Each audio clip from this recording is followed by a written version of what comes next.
when they got divorced, I didn't know this at 7, but she wanted to get out of that out of that situation. She lived in her car for a while. She had to stay with friends because she had no savings.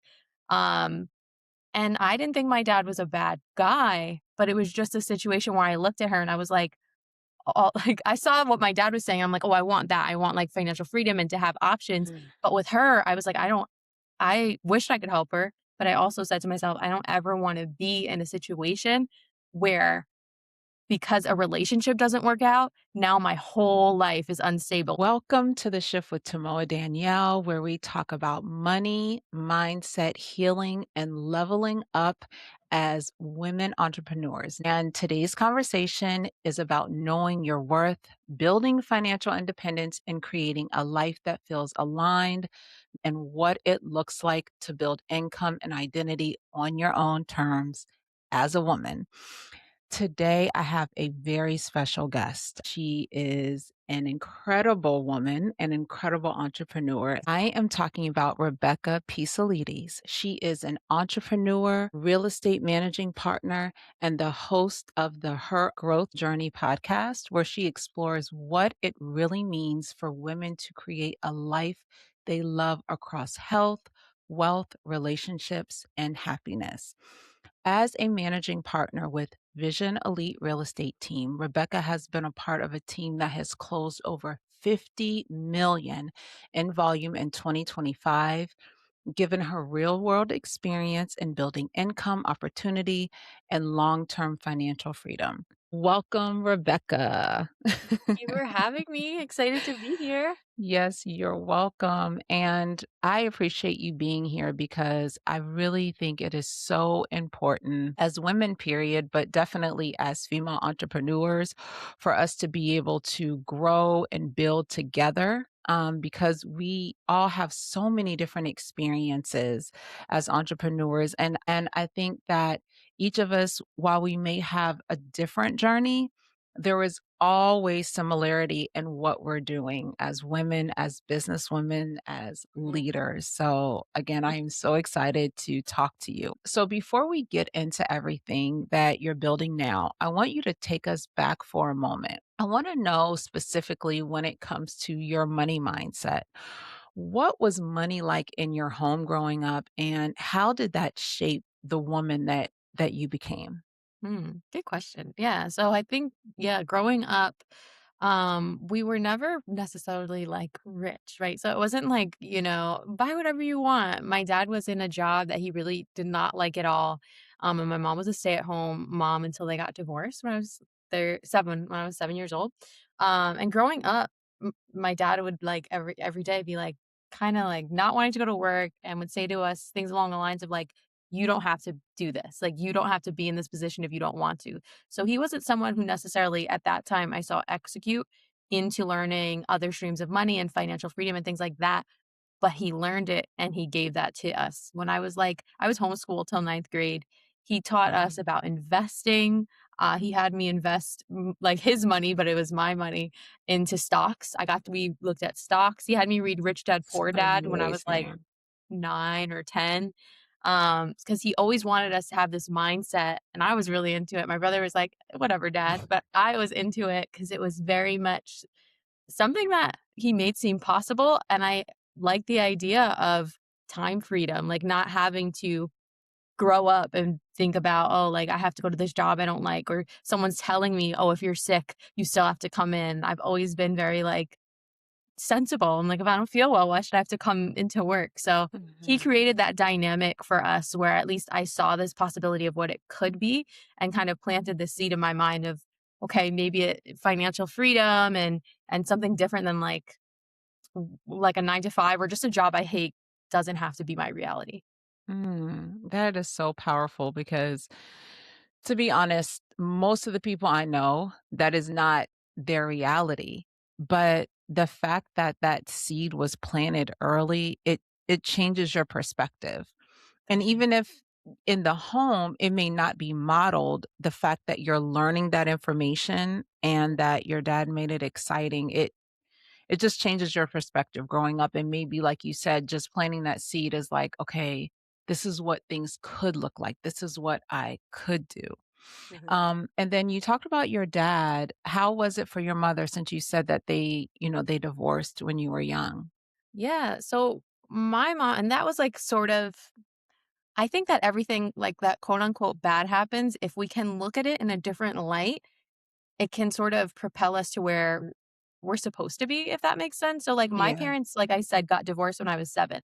My mom had an associate's degree and never really, like she had worked and had been very successful, and then she had me and my brother, and she decided she wanted to be a stay-at-home mom, and my dad supported her in that, but when they got divorced, she wanted to leave the house, and she had it happen where when she decided to leave because of their situation, um, she had no savings. She had nothing saved up. She Mhm. had not been working at all for my I was 8, 7, 8, so she hadn't been working for 8 years. So no backup plan. No, she had an associate's degree, so no like real skills that she could use Mhm. necessarily. So when they got divorced, I didn't know this at 7, but she wanted to get out of that out of that situation. She lived in her car for a while. She had to stay with friends because she had no savings. Um, and I didn't think my dad was a bad guy, but it was just a situation where I looked at her and I was like, all like, I saw what my dad was saying. I'm like, "Oh, I want that. I want, like, financial freedom and to have options." Mhm. But with her, I was like, I wish I could help her, but I also said to myself, "I don't ever wanna be in a situation where because a relationship doesn't work out, now my whole life is unstable. Now I don't have housing. Now maybe food is tricky. I can't have my kids with me because I don't have anywhere to stay," right? So it's and I see that a lot with women is we place so much trust in those around us, and that's good. I'm not saying don't trust, but also have in the back of your head, what if? Like, how can I be fully responsible and independent for myself if anything happens?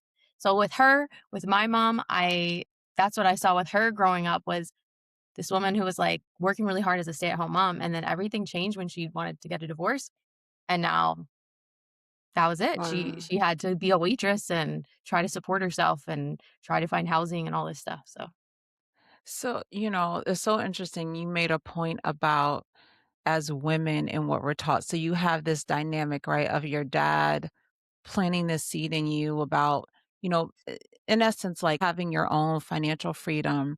And then your mom, she needed to get out of the relationship. But like you said, as women, it feels we just trust. But, it made me think about really quick about how we're not taught to be independent. uh, It's not necessarily someone saying to you, "Oh, a man will support you," but it's just the idea of, like, the societal norms that we live in. If you go out on your own, then you're too something, too mhm, independent, too this, too that. You don't wanna, like, rock the boat too much. If you need a man, you don't wanna be overbearing. It's so true, but then on the flip side of that, mm, when, you're single, like, who are you gonna turn to? No one's gonna come save you. mm, And exactly. so that reality, like with you seeing that and the 2 differences, how do you how did that shape you, having the 2 polar opposites that way? Yeah. And I love what you said too about like women, you can never quite fit in anywhere. Like if you're very high achieving, it's like, oh, she's cold, she's this, she's that. And then if you're like just comfortable, kind of being a stay at home wife and Mhm. taking care, oh well, she's just trying to mooch off. So yeah, Yep. that's definitely a good It's like point. we can't we can't have it either way, but there's Yeah, something wrong.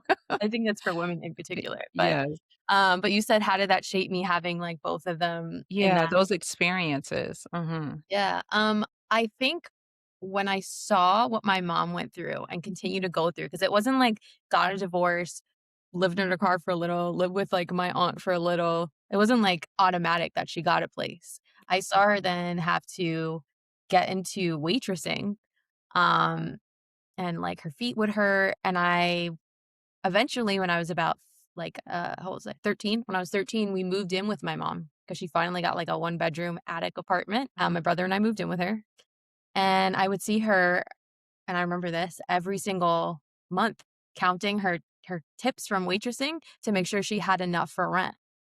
And in my head at 13, I'm looking at that and I'm like, well, one, she obviously doesn't like this. Her legs are hurting. Like it physically hurts her to Wow. like walk that much. And my brain just goes into like, okay, what can I do to like in the future? I am 13. I can't even legally work at this point. But what can I do in the future to help her? And what can I do to make sure, because I'm grateful she did that for us, but what can I do to make sure if I have kids, I'm never in that position? Or even if I don't have kids, I'm never in that position where someone can just, a relationship just can end and my whole world now is on fire and my Mhm. whole life now is changed forever because someone decides to stop financially helping me. So it shaped me because it made me look at everything so differently. I at 13 was like, "Okay, I'm just gonna do what every adult says to do as far as, like, go get the good grades and just Right. try to do everything I can possibly do." So I did the best I could. I would go into like, I would make sure my 99s became 100s in grades. Like, I would try to do Mhm. everything perfect because I was like, "There's no way I'm ending up, um, in the same Mhm. situation as what my mom went through." I'm like, "I don't care, like, how that happens." So, my mom would always say, like, growing up, she's like, "You're really, like, m money focused, like, there's more important things." And I love music, so that wasn't money. But she was like, "It's Yeah. okay, like, you don't have to be so focused on money." I'm like, "No, no, no. Like, I'm gonna make money." And growing up, I was so focused on that. Basically, I got so focused on it, got into a job later and teaching music in a music studio, and I couldn't even get like a $2 raise. So I was like, okay, this route that everyone's saying as far as this is the right way to do it. You get a job. Because I was like, well, maybe my dad doesn't know what he's talking about. That's not safe. So I was like, I'm Right. gonna get yeah. I'm like, I'm gonna get this job. And I worked there for 3 or 4 years. And the guy who owned the music studio was like, "You're the best instructor here." And after like 4 years of working there, I was like, "Can I get a raise? Like $2 an hour? Just $2." And he's like, "No, you can work more, but I won't give you a $2 raise." And that's when I was like, "Okay, maybe my dad was onto something because this is crazy." Mhm. So Yeah. that's sort of, I guess, how it shaped me. So I'm a financial therapist and the financial trauma. And so like divorce is one of the biggest things. Mm, When you think about financial trauma in terms of what you experience, many people, whether it's a man or a woman financially, and it's like that experience sometimes can push a person one way or another. mhm, But then I'm thinking about it from your perspective as a child. yeah, So it put you, and it sounds like, in the mindset of like high achiever. This is what I have to do to make it because I'm never going to be in this place again. I'm never going to like have to depend on anyone for my financial resources. I'm never, like you said, when you said, your mom is like, "Well, you can do the thing you love too." And you're like, "No, money." yeah, literally. So I get it. Like it's so interesting how, and I say this all the time, how our upbringing shapes our money mindset because it is a real thing. So thank you for sharing that because that story is real for you and I know that it resonates with a lot of people. One, being a product of divorce, I am as well with my Okay. parents, but then number two, like I said, just as a child and watching that and then having to make the decision which way you're going to go with your life. What do you believe is real? And then Mhm. coming out of the programming of, do I really need to go to college, get a 9 to 5? Is this gonna get me to this? Or is that really the reality? Or is there something else on the other side of that? So, oh my gosh, my mind was going crazy when you were talking talking because our identity is so important in what shapes us as women, and your identity was shaped in all of that in terms of what you are putting out. So when did you really realize that in that type of stability you wanted when you think about money and not having to be in that place of struggle or scarcity of lack? When did you know that you wanted ownership, choice, and just like autonomy as a woman? I think the, like, straw that broke the camel's back was definitely when my boss was like, "You can't get a $2 raise," because I was like, "Okay." I was working at that time, like, pretty like, a lot, but it was, let's say, from 9 to maybe 6 p.m., and I would get a half-hour break, and it's one student after another. I'm teaching voice, piano, and guitar, and I have a bachelor's at that point. I went to school for music. So I was like, "Okay, I'm exhausted, but I'm exhausting myself for you, and you're patting me on the back and saying, 'Great job, Rebecca. You're so good. Like, everyone loves you. You're the best teacher. Like, you're so good.'" and you won't give me a $2 raise." So I was like, "Okay, I'm in the wrong industry to be able to, like, get out of the attic apartment with my mom, because at this point, I'm probably 22, 21, 22, and I'm like, "It's cramped. I'm in a one-bedroom attic apartment with my mom." I'm like, "I need to, 1, give her space back, and I need, like, I'm a young woman. I, like, want Yeah. some space of my own now. My own room would be cool," like, you know? So at that point, when he said that, I was like, "All right, there's gotta be something else." And I was so frustrated literally that day when he was like, "Oh, you can't have this $2 raise." I, like, went on Google and was like, "Okay." My dad always talked about real estate, rich dad, poor dad. Everyone says real estate's good. And I bought an online, real estate certification course, and I did that. I I was like, "I'm love done. that. I'm out. I'm How out of here." old were you? Again, you said you were I was like 18, 21, 21. 22. Okay. Yeah. I was like, "No more. This is not it." So, Got you, got you. yeah. Oh, yeah, that's right, because you said you had your bachelor's degree already. Yeah. Okay, got you. And Yeah. so okay, so then you're on your real estate journey. And then how did that kind of manifest from you, Googling and like figuring out, okay, how do I how do I work this thing in? Yeah.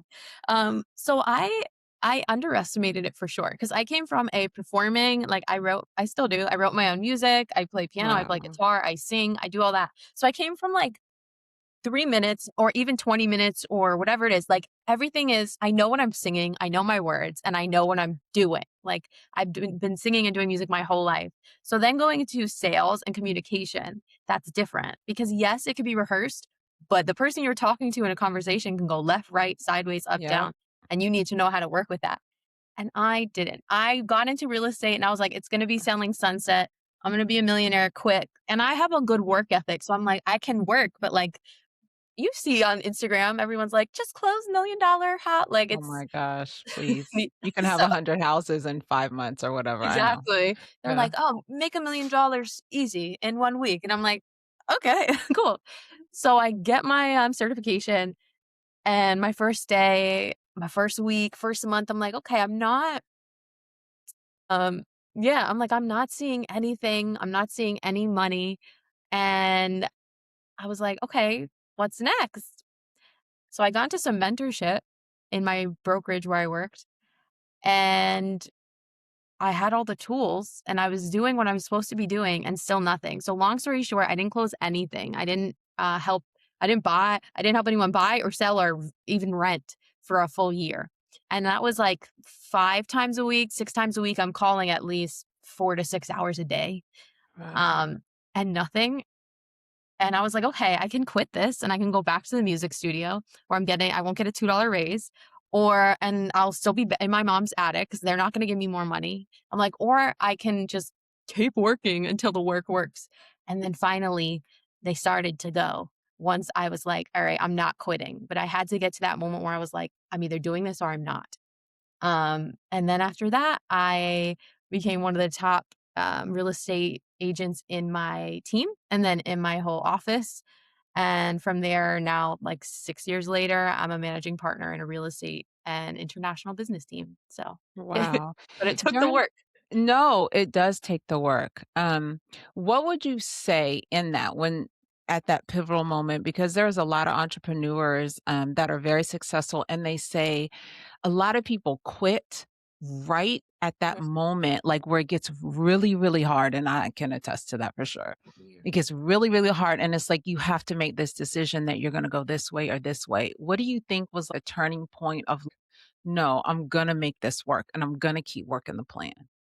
Yeah, that's a great question. So I've also like, I think year 3 in real Mhm. estate, I had started training other real estate agents on how to do real estate. And I've seen that firsthand, obviously with myself and even with those people that I've trained, where they would be like, they'd get so good from all the training and they would work really hard, and then they would be like, it's a little too hard. And they'd start to kind of just, it happens. It happens with a lot of people. There's the people who do it and the people that don't.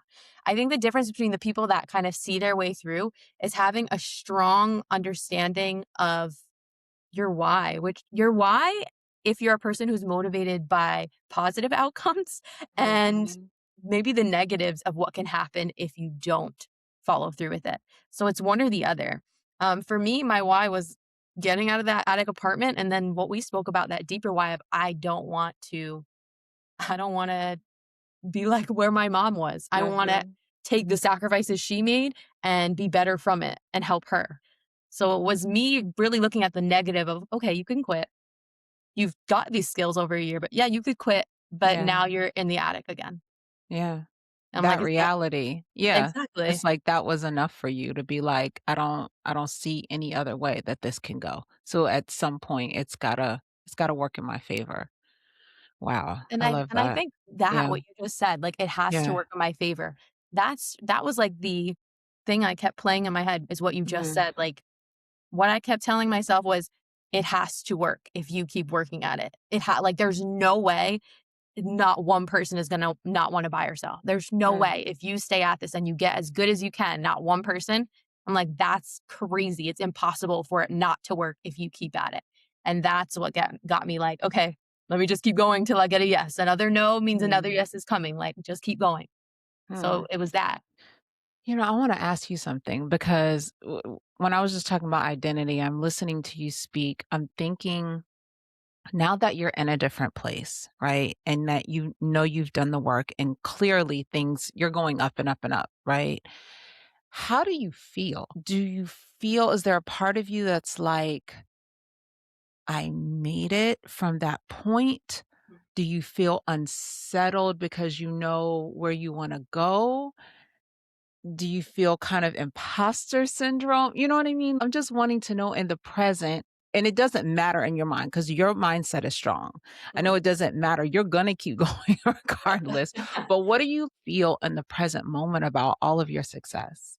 Yeah, I think the most honest answer I have is I have, like, people around me and, like, even in my real estate team who I've worked with since, like, whatever, 6 or 7 years ago, where, like, you see, like, what we've done? Do you see how far you've come? Like, I was able to buy my own place all cash 3 years in, and, like, people Wow. have said to me, like, with that, like, "Do you understand, like, how crazy that is that in real estate you can actually, like, do that?" And, like, all this stuff, right? Yeah. And I have to honestly say, like, I look at it and I'm like, "This is great, and I'm grateful, but, like, let's keep going, like, what's next?" Because I don't know if that's good or bad, but my brain is Yeah. always like, you don't wanna rest, like, too much and be like, "Ah, life is great, this is good," especially when you work for yourself because Yes. things can change, and They can turn quick, yeah, right? with Yeah. Yeah. even with multiple income streams or whatever that Yeah. may be, like, I'm always looking at, "Okay, what's my next step?" I'm trying to be as strategic as possible of, "Okay, well, how am I Mm. starting here? What person is doing this? Am I meant" like, there's so many things that I'm thinking of that I'm not even I could do better with the sitting back and being like, "Ah," but I'm not so I'm working on that.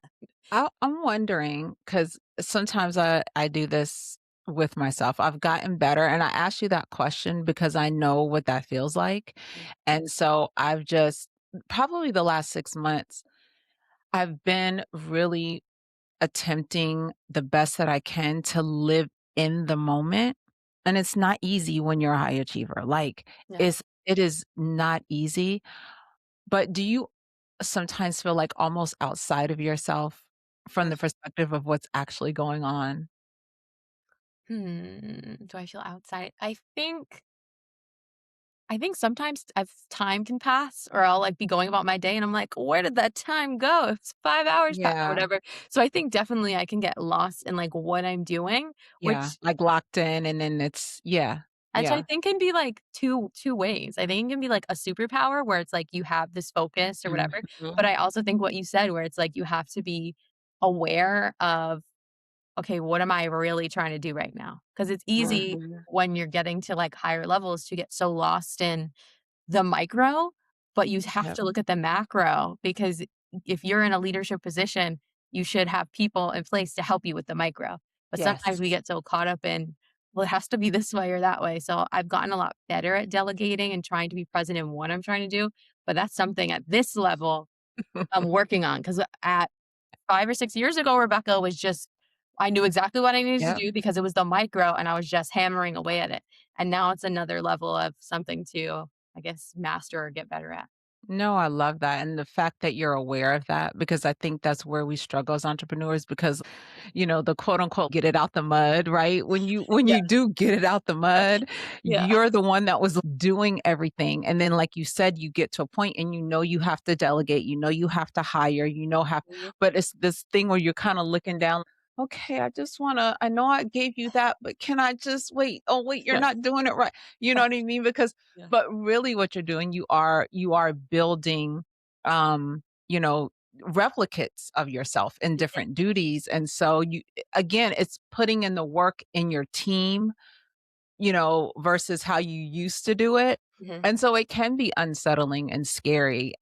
But I do know at the same time that is how you scale your business Yeah. because you're giving more freedom of time so that you can be the creator, which is the highest level, Mhm. right? To become um, you know, I guess if you want to say in terms of money, to Yeah. become higher status and money, which really is helping other people. Because Absolutely. I already know you're a person that as you get more, it allows you to do more to help others. And that is the goal. So the fact that you even recognize that you're going to be just fine because there's people that don't. Yeah, yeah, yeah, yeah. What are some money beliefs that you had to unlearn, when you started building wealth in business? I think one of the biggest parts was there's a couple. I think one of the biggest money beliefs I had to learn was it doesn't have to be easy, like, for it to be worth it. I think with music, it came very naturally to me, at least singing, not the other parts of it. Piano was hard. Yeah. But it came really pretty naturally to me, and in my head for a little bit in real estate, especially during that first year, I was like, "Well, maybe, like, I'm not supposed to do this." Mhm. And I think a lot of people, when we come across obstructions or things that are difficult, we kind of trick ourselves by saying to ourselves, like, well, maybe I'm not meant to do this. Like, maybe this isn't for me. Like, other people are just better at it naturally.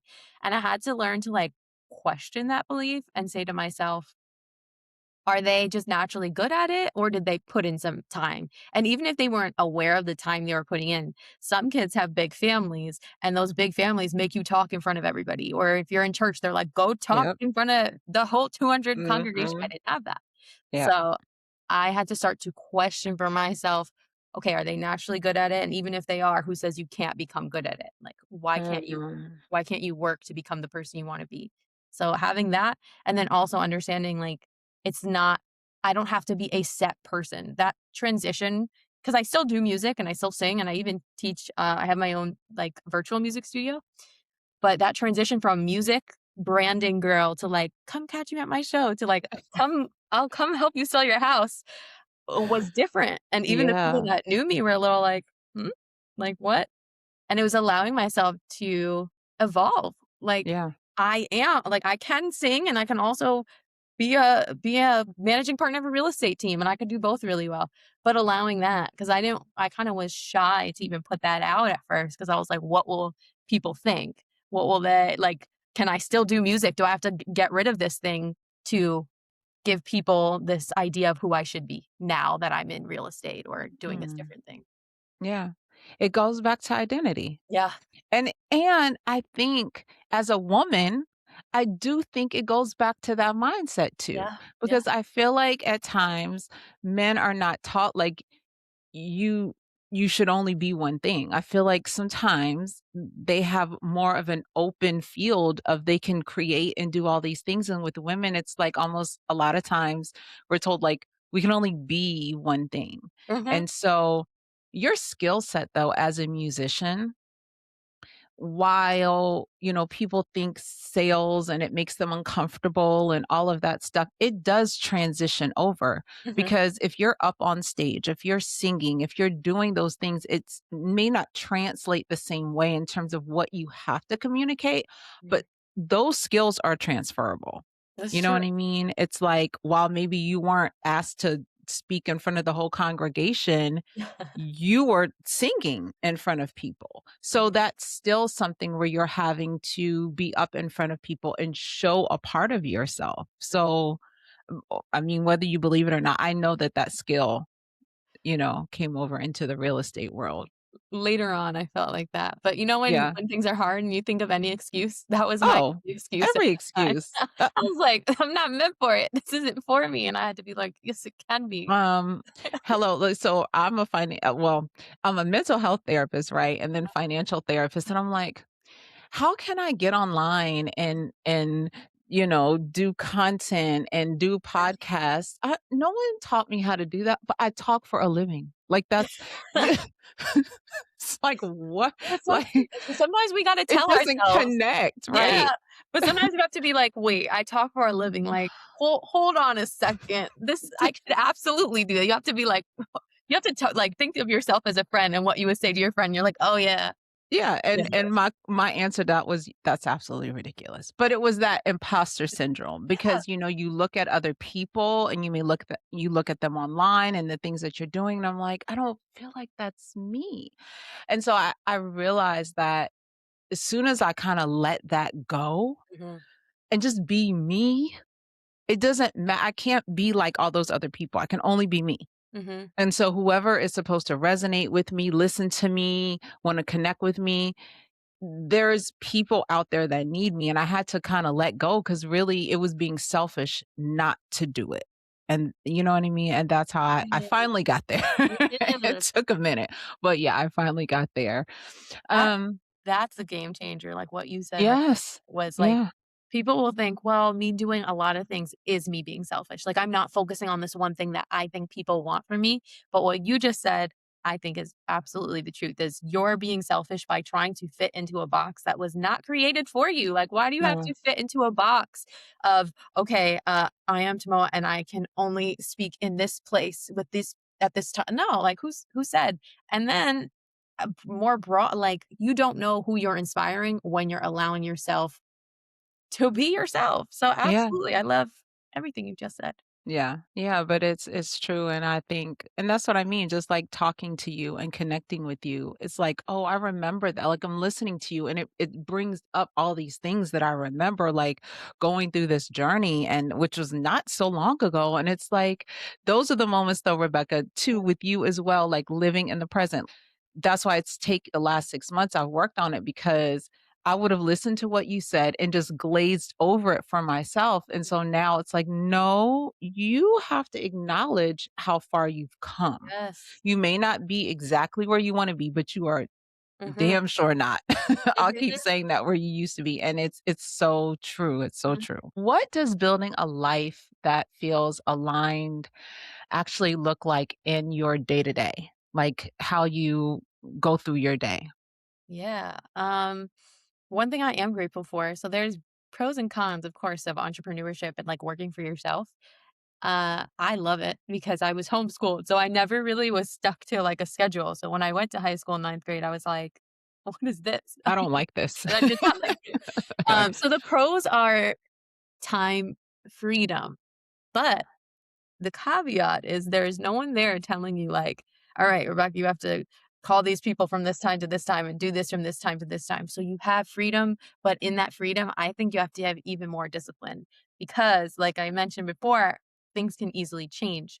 If you're in real estate and you're managing a team, people have questions, people have someone who wants to sell a house, you may know someone that wants to sell a house.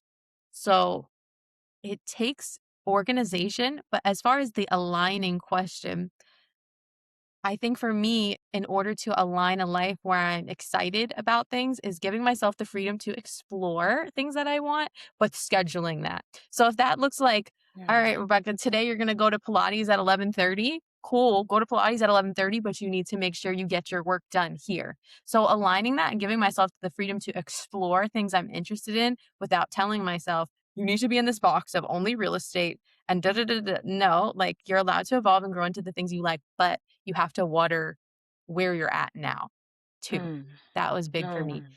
Um, and then just having a set schedule. That's the hardest part for me as a homeschooled girl who likes a lot to do a lot of different things was like, I want to do this now and this now. It's like, no, no, no. This is your set time. At this time you can do XYZ. So it's taught me a lot of discipline. Um, and a lot of, like, time management, which has been sounds boring, but has been very helpful in this journey of Mhm. doing all these things, so No, no, no, no, and I realize, like and you being in music and writing and singing and playing instruments, like, you that you're a artist and creator, and Yeah. from, what I understand in terms of being that, that is something that's unscheduled because you have this free flowing mind. So Mhm. I can understand why having the schedule Yes. and, having those time Yeah. blocks is important for you because you have that left and right brain going on and you have to balance it out. Mhm. So Mm. it's interesting the dynamic of that because yeah, I be doing too much with the with the time blocking like a military person or something. And it's like, no, you need to chill out. Everything's gonna work out. What if that doesn't happen today? Have something else that can happen. Mhm. It's so I have to this is a constant like reworking Yeah. in my head with it. But like I said, it depends on where you come from. But to know what you need Mm. either way is the greatest thing when you're building your business. Okay, I want to talk about your podcast, the Her Growth Journey, and how you plan on creating that impact for your audience, for your subscribers and all of that. Yeah. So it's funny because everything we were talking about is sort of what sparked me wanting to even have a podcast or start a podcast. So I love listening to a podcast, and I decided if I ever was going to do one, it needed to have like actual tips and value in it. And the biggest reason that I started it was kind of what we were talking about, where I saw and I see still to this day women who are told like wealth building isn't for them. Mm. They're told, and maybe not outright, but in different ways, "Oh, it's just too complicated for you," like or, like, the "Don't worry about it," like, "You don't even have to worry about it. Don't you have Just your" settle down, sweetie. Yeah, "Settle down," like, "Sh don't." So it's I saw Yeah. that. So, obviously, the story of my mom, I spoke about, but even women who I've seen who are maybe, like, friends or even I've seen women who are maybe in their 60s, and they've retired from their jobs, and now they're saying, well, but how does my IRA work? Well, Mm. how would I invest if I wanted to invest? And they're so smart in their careers, but I'm like, but Yep. they were never taught wealth building. They were never taught financial literacy. And that is absolutely something that I believe, I don't care if you're a stay-at-home mom and you have 3 kids and you're like, I have 30 minutes a day, maybe in my shower. Like if you have 30 minutes, 3 hours, like I don't care what it is.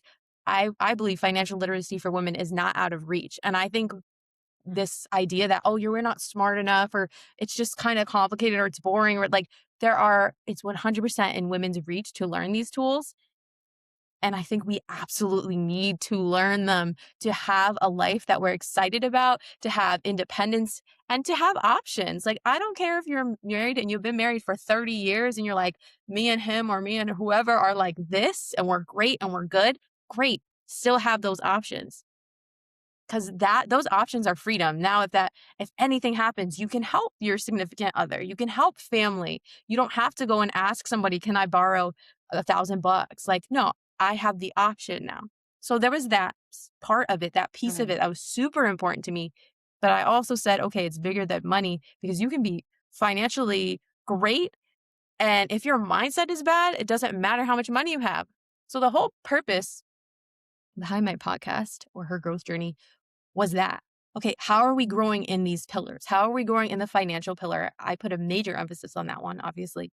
But also, Mhm. are you happy with the life you're creating?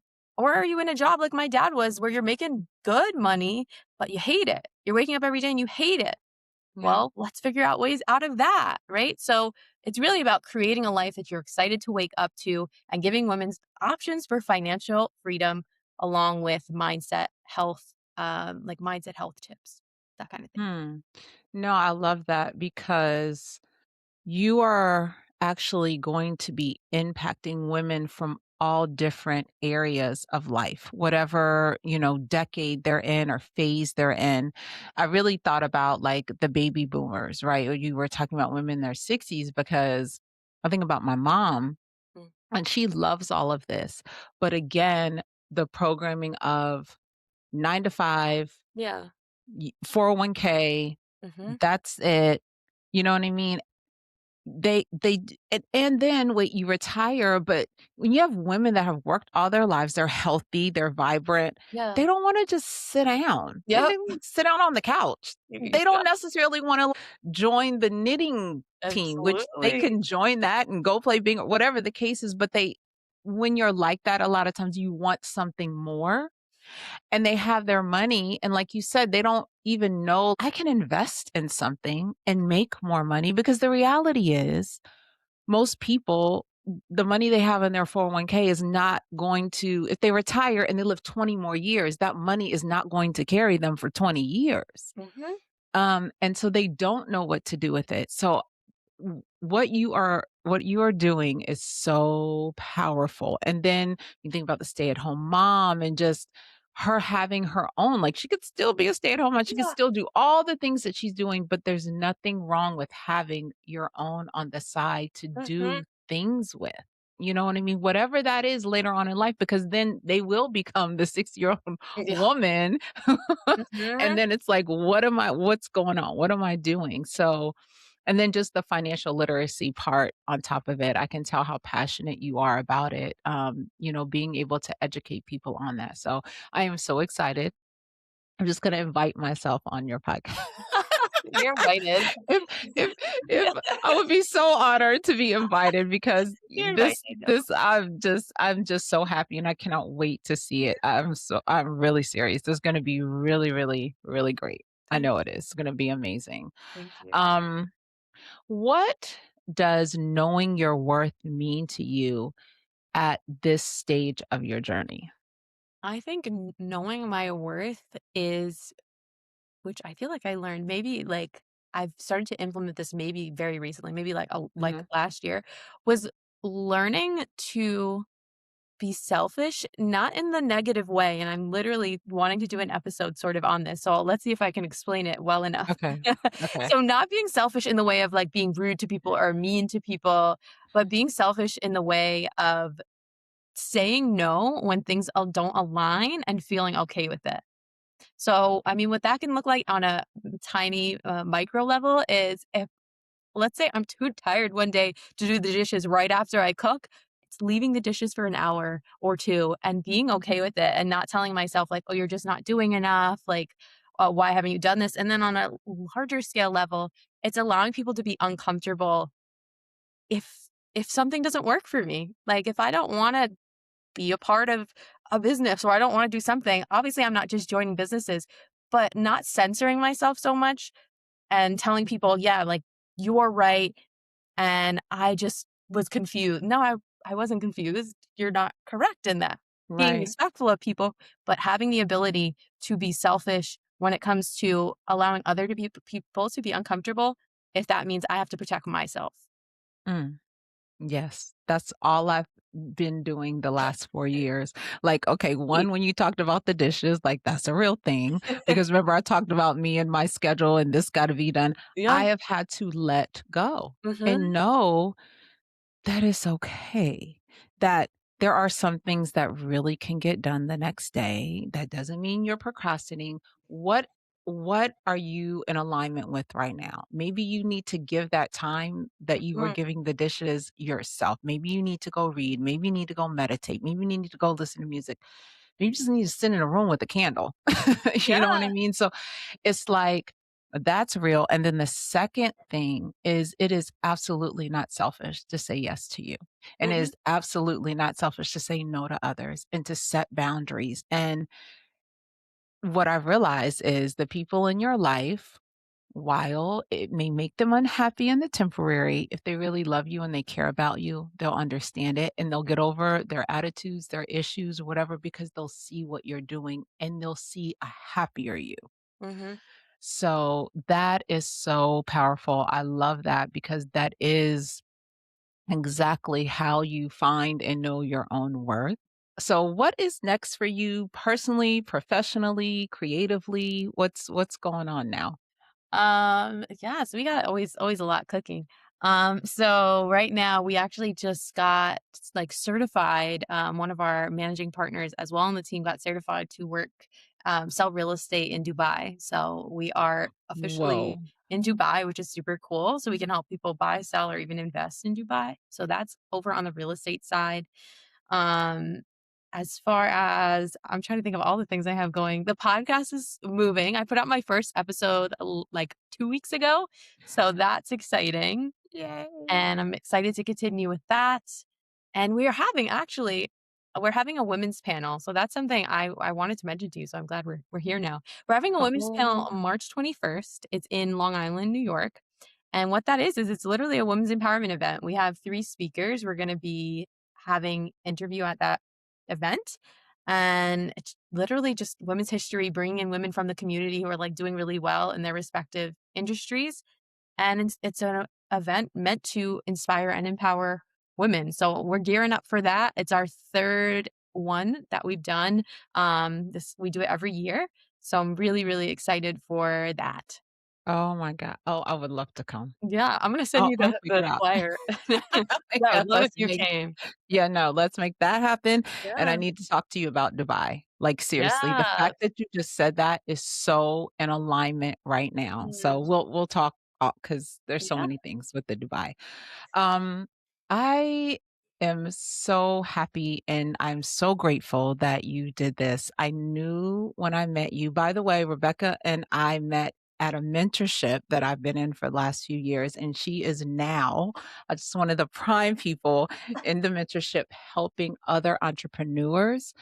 And when I saw her and I heard her speak, I was like, she's the one. uh, She's somebody that I need to talk to. I could just tell just your passion, your energy, thanks. just, things like that you can't make up, you can't pretend. Just being authentically you is enough. It really, really is. I don't, so much I think, especially as women, like we don't sometimes feel like we're enough. And Yeah. so I just want to thank you for sharing your story, for, just having the audacity just to be you.